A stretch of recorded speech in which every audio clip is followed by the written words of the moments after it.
Good day, everyone. Today we are going to discuss the case study one. So let me introduce myself first. I am Chris Venice Iniconar.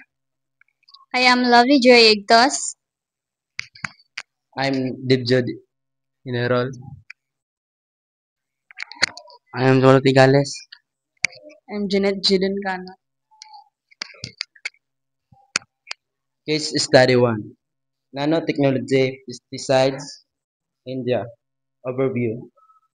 India introduced nanopesticide to combat crops pests more effectively and reduce the amount of chemical waste in agriculture. While this product increased crop yields and were less harmful and environment farming were concerned about the lack of term health study and potential soil contamination regulatory framework were unclear, causing confusion among small scale farming about safety protocols.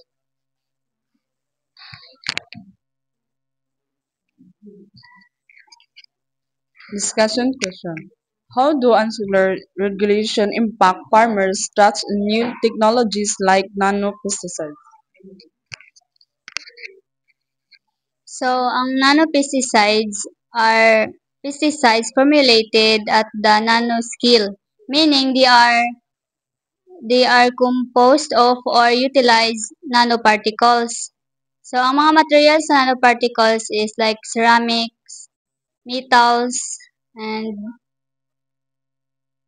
carbon materials, metals oxides. So, ang kaning nanopesticides is unclear regulations gini siya tungod sa toxicity and environmental impact kay makadaot gid siya sa environment. And then ang nanopesticides pod is lack of long-term data, like wala pa kayo na naka research about sa nanopesticides. And then so kailangan gyud nga i-understand, fully understand pa gyud nato ang nanopesticides kung unsay effect sa nanopesticide sa human health and environment. And then ang nanopesticides is mo nang wala kay gagamit ani kay expensive gid siya. And then ga trust issues gid kung magamit ani kay kuan kanang unclear regulations and wala kayo basis about sa nanopesticides. And then ang STS lens is public understanding of science. So kita as farmers kailangan din nato nga i-understand kung magamit man ganita sa pesticides, dapat i-understand or mag-research ta about ani kung unsa gid effect ani sa environment. So, based sa iyahang ginaingon is matawag siya nga unclear regulation because iyan ang giistorya nga wala kayo research or wala kay basis, di ba? So, pag walay basis, as farmers, baka nagid tay trust issue. So, lisod para sa ka farmers nga magtuo or magsalig sa usa ka technology tungod kay wala man may basis.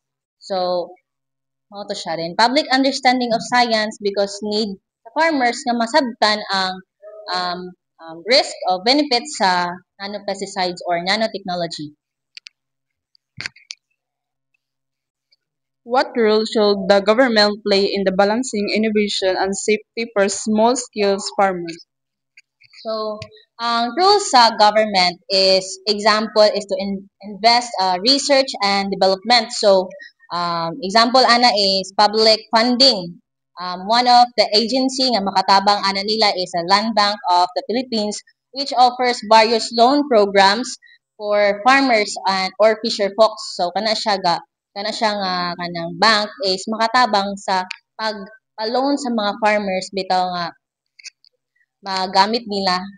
Then, providing access to information and technology. So, example is extension services. So, gina-educate or gina-inform ang mga farmers kung unsa ang mga benefits nga makuha na sa nanotechnology o unsa pud ang risk. So, simply, kung naay mga kung naay advantage no na po disadvantage so kailangan po nato na siya mahibaw-an then implementing regulations and policies so promote sustainable agriculture to through regulations and innovatives then incentives I mean ang STS lens ana niya is policy implication tungod kay ang government magtabang sa mga sa small scale farmers nga mas hatagan sila enough na fund natabangan sila when it comes to financial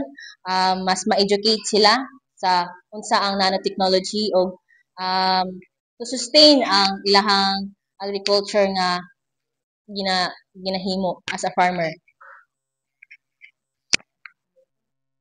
How can scientists better communicate the benefits and risks and non-technology to the farmer? Ang goal sa scientists is to help the farmers to know the benefits and risks and of nanotechnology through educating and give information example. Example na is government agencies like DOST and PCARD. Ang DOST and PCARD is to promote sila og nanotechnology and farming programs. Focus on developing technologies for improved crop yields, pest control and food security, high food safety, including project and nano fertilizers and biosensors. Napilayan ang gawan government agencies like PCIERD or Philippine Council of Industry, Energy and Emerging Technology Research and Development o ITDI, Industrial Technology Development Institute. Ang STS lens niya is Public Understanding of Science. Ang science, ginatabangan nila ang farmers para mas masabtan pa nila ang nanotechnology o makaibalo sila unsa paggamit ani o mahibuan po nila ang positive and negative nga mga impact paggamit sa nanotechnology.